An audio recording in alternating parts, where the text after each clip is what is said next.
Alright guys, I wanted to show you something different today. It's called Meshy. And if you are like me and you like to 3D model things, but you don't have the time, here's a way to speed up your process. So you can make an image to 3D. So what I did is I created a 2D object of this, which you can see right here.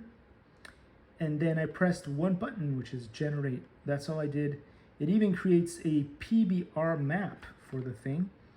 If you guys know what that is, I'm not going to get into it, but it comes out pretty cool. Now, is it perfect? Nope, not even in the slightest. What do I mean by that? Well, if you look at this model, the back of it is a disaster. And I will move the camera a little bit this way so you guys can see what I'm talking about. The rear of the model obviously does not do a good job, and it doesn't even really mirror it properly, although it did a very good job of doing the image here, because otherwise it creates all kinds of weird aberrations or message.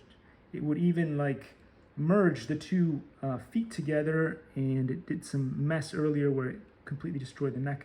This time it came out okay, not too shabby, but it takes a lot of work to really fine-tune it.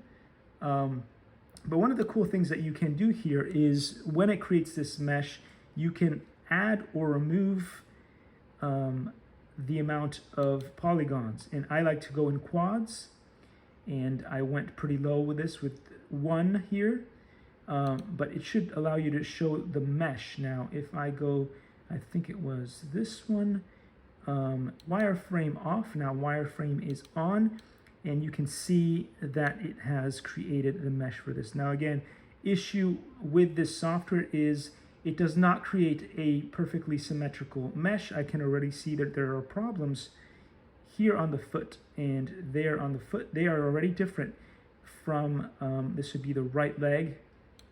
I mean, it's, see, this is the right leg. When you turn it around, it's still the right leg.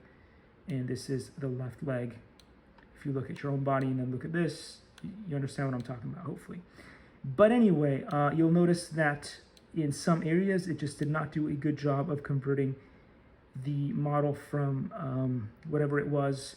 And when you look at this in triangles instead of quadrilaterals, it's even worse. But anyway, it does an okay starting point, which means that if you want to then go into something like Blender or Maya or any of the other software systems, you can then modify this or just trace it and then build your own mesh around it, which is a lot faster sometimes than to start from scratch.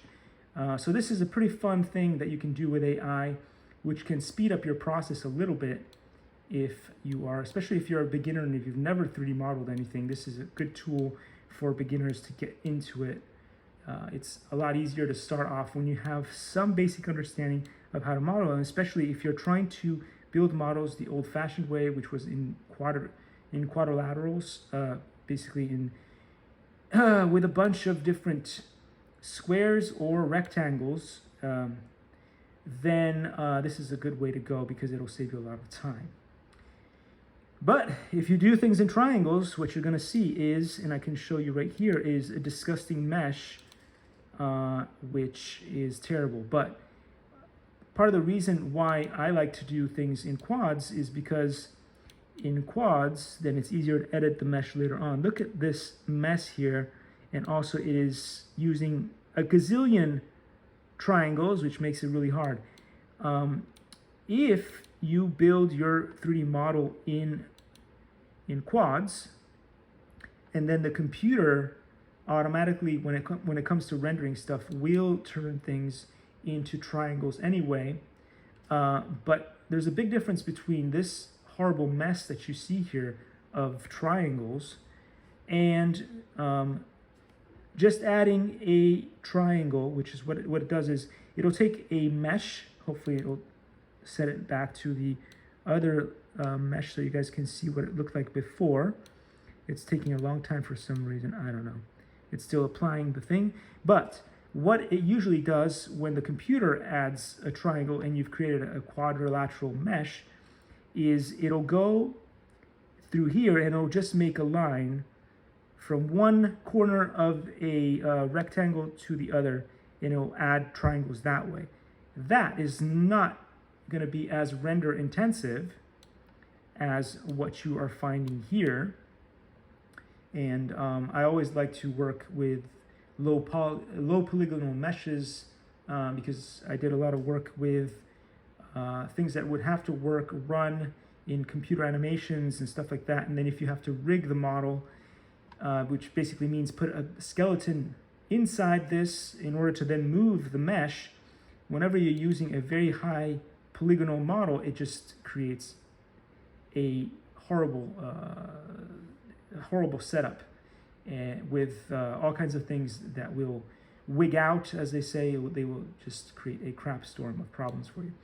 So that's always why I like to model in very low polygon first, and then you can add layers of complexity on top of it, but have a low poly mesh onto which to rig things so that the bad stuff doesn't happen, especially if you have to use an old-fashioned system, which was you would have to paint weights, which means you would have to assign polygons to a specific joint. Oh my goodness, that was not fun.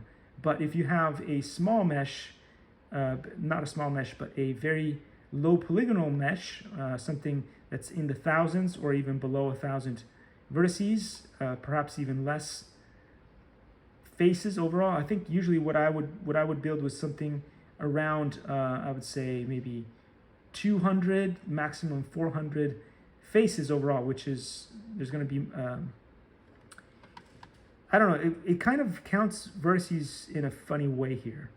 You would expect there to be more vertices than faces because each face has 4 vertices, but I don't know. Anyway, I'm not going to do the math because I can't do the math, but maybe that's wrong. Whew. Anyway, guys, if you guys want to play around with this cool thing, it is called Meshy, and it does a horrible job with cars. I will show you what it did to this RAV4 that I tried to build.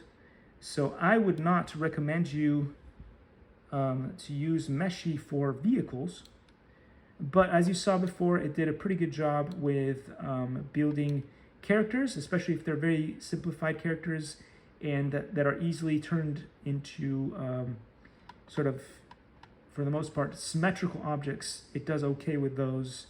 But again, it did not do a very good job of doing back here. It made a mess back there. Other than that, it's pretty good. So with that said, guys, hope you guys enjoyed this little tutorial, and I will see you in the next one. So take care.